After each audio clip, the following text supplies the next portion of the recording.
Hello everybody, welcome back to a surprisingly fast episode of Ships and Giggles. So this is going to be pretty much a response video because, I'm sure you can tell by the title alone, this isn't going to be what I normally cover. Now to preface this, what we're going to do is take a look at a match I had last night, and I'm telling you this is going to increase in frequency, and we'll get to the why and all that stuff here in just a second.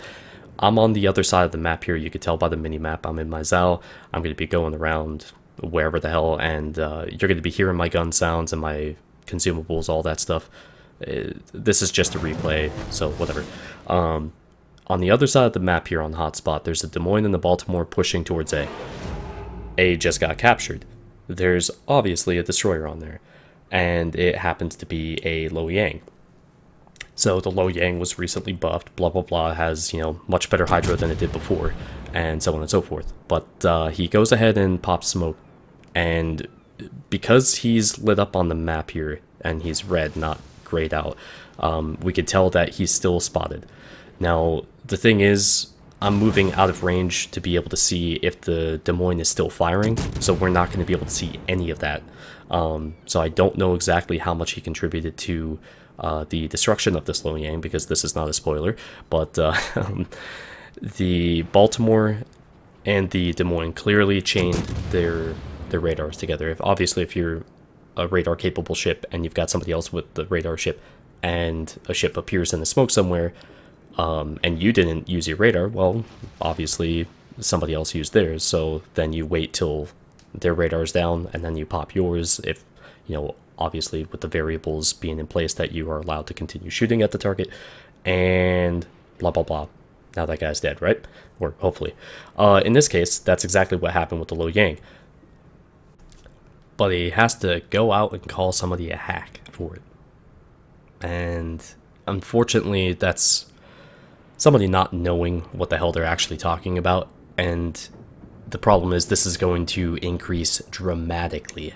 And I'm sure you guys have already experienced it to some degree in the past day or something. And the reason for that is because of a particular streamer getting caught with his pants down, running basically a map hack, essentially radar covering the entire map from what I saw. I only took a quick look at it, and no, I'm not going to be posting the video, and no, I'm not going to be saying his name. That's up to you. If you're aware of this already, then you already know exactly what I'm talking about, but if you're not aware, then it probably just doesn't really matter to you anyway, so who cares? So, again, the purpose of this video is only to disclose my thoughts on the matter, because last night when I was streaming, everybody was coming in and like, what about this, what about that? And I just don't really give a shit. But just because I don't want to have this keep going without, I don't want this to sound pretentious at all, but it's gonna come off that way, so I just gotta say it. An official statement. Anyways, that sounds terrible, but oh god, he was running that at an aim assist. He should be banned. Yeah, I was with him in OPG, and I think I played with him like only once or twice, honestly. And I don't know why he left OPG. I don't know what clan he's with. That doesn't matter to me at all. I mean, that's politics that I don't give a shit about. But the funny thing is, the aim assist is not the problem, and it's the map hack that's the shit that'll get him banned from both Twitch and the game, as he should be. But the funny part is the aim assist, as far as I'm aware, is allowed. And this was covered back in the closed beta. Now, full disclosure and transparency, I used the aim assist, and this was back in closed beta. There was a thread on the official forums and the closed beta forums where somebody provided a link to an aim assist, and they were asking for clarification on whether or not this was a bannable thing, and whether or not it actually assisted players in achieving something that they otherwise wouldn't be able to. The conclusion was no. Officially, no, it didn't. And it's really interesting that Wargaming said that, because they're right. It's a learned skill. aiming is something anybody can do, and essentially, let me also point something out. You have 2 aim assists in the game as it is. When you hit X, that tightens your dispersion, which can be construed as a aim assist. And also, I'm not sure if you guys have been in this situation before, but say there's like a ship that's within the detection, their concealment range, like that's close to you. Say it's a gearing 5 kilometers away, and he's coming out of smoke, and he's the closest target or the only target that you can possibly shoot at. So when he pops up, X, he's already selected, he's already targeted via X, right? Well, the camera will actually move with the target before you can see it, and you can actually turn that off. Oddly enough, it's in the options, but that essentially is also an aim assist. It's an invisible subsystem that's working to guide you, and it's already basically in the game as it is, and essentially that's what the bots use. Why are the bots so damn good at hitting your citadel? Hey, there you go. And yeah, I don't know, I guess that's just some food for thought for you guys. But anyways, as far as my own experience with aim assist, it was like this little white box with a red X in it, and it had dots trailing from the center of the ship. It's pretty useless, pretty goddamn useless, except for a couple specific situations. Long range broadside, the amount of lead that you need. If you need it close range, then you're really fucking bad at this game. And also, sorry, a little bit of a coughing fit there. So, and also if a target is going away from you, like at an odd angle or coming at you. The thing is though, that was when the armor mechanics were different from what they currently are, and I can't really remember, but I think you were pretty much able to penetrate the bows of everybody, like, over and over again. That doesn't help. Like, in that situation there against the Hindenburg in the center of the map, I was aiming high and trying to hit the superstructure. An aim assist isn't going to help you with that. You got to figure that out on your own. And essentially, all it brings is a bit of parity. I'm not advocating it, don't get me wrong, but understand what it does, and you're a lot less threatened by it, if that makes sense. So it's really, an aim assist to me is not a big deal. The radar map hack thing, that's a fucking big deal. And when it comes to, like, say the tournaments for CSGO and, oh god, I hate CSGO, but, CS Source and all the other stuff, all the first-person shooters, I mean, there are players that have gone to professional tournaments and used map hacks, like, wall hacks and that sort of thing, and then they get caught, and their entire team loses their championship, or they get banned from this or that, they lose their sponsorships. There's serious repercussions from that stuff. So, I mean, that really sucks for people that have been working so hard on this or that. They have to all get the same blame, and that's really shitty, for one person to decide that and then get screwed over, or have them screw over everybody else. And so, I guess that's a perfect segue for me to point out that, yeah, he was an OPG, I was an OPG, I didn't know anything about it, I don't know if anybody else did, and it doesn't really matter to me if they did or didn't.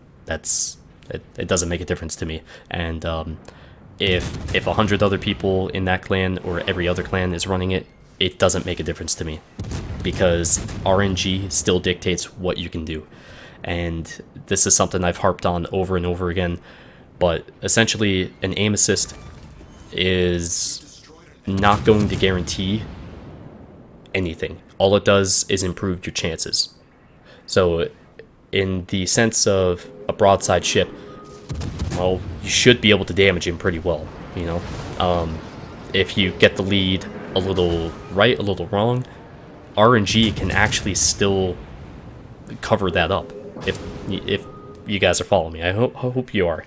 So one of the reasons that the Gneisenau sucks ass is because it only has shells to throw on the broadside weight. So you get to see how really bad dispersion actually is with that ship. You switch to a New Mexico, or say the Kerr first. You can see where the dispersion is bad, but because you have twice as many shells to throw out, it doesn't look as bad. You're getting more hits more consistently. But you should be doing a lot more damage in general just because you have more shell weight to throw. And what Wargaming has infamously referred to in the case of the Montana and why they didn't want to buff it, it has more mass. More shell mass. Those were the days. But in this case, you know, when we're looking at something like battleships trying to shoot at targets that are, you know, say 10 kilometers away or whatever, you have no guarantee that you're going to do any damage. I've missed broadside salvos in my Amagi against a Miyoko in a ranked battle on North in the center of the map. I think it was 7 kilometers or less away. I missed every goddamn shell. Do you think aim assist would have helped me then? No, of course not. Dispersion controls what you can do. And that's why I don't take stock in any type of accusation when it comes to hacks or this or that, because you can't prove it. You can't prove to me or anybody else that it was either skill, RNG, or a hack. Because there's just no way. It's not Battlefield 1 or, you know, first-person shooter where somebody's, you know, having their turrets go around at, you know, 500 degrees a second, and each one of their shells is hitting everybody across the map and citadeling them. And I mean, they hit destroyers so hard they revert back to the state when the citadels were on the destroyers and functioning, and you could citadel destroyers clear off the map with just like 2 hits. You know, that sort of shit. That's not how this game is. You can't apply. It's just apples to oranges. It's not quite the same. So I basically wanted to make this video because of that particular facet of the game that I feel like I have to explain very, very often, because a lot of people just don't seem to get it. And then also because it's your choice to think of this or that as being like somebody being illegitimate with their hits on you, and people are going to be doing that a lot more. You know, they're going to be sending this stuff out where, like, oh, replay of obvious hacks, blah blah blah. It's not going to be obvious. You know, people try to think it's so obvious when it never is. You know, you just don't see what they see. And this game is exceedingly simple in how you aim. It's the other stuff that's complicated, you know. And RNG, since you can't account for it, is actually an uncomplicated thing. You can't do anything about it. But it's your choice to accuse somebody of hacks, and I implore you not to do it. It doesn't help anything at all. It's a stupid and lazy scapegoat for just not wanting to improve. So my request is that you don't be stupid and you don't be lazy. Just don't. You can be better than that. And it's really not that big a deal. He should be banned from Twitch and the game, and hopefully anybody else who's doing it will follow suit as well. So I'm guessing these comments are going to be pretty interesting, but just some clarification. But thanks for watching today, guys. I'll see you next time.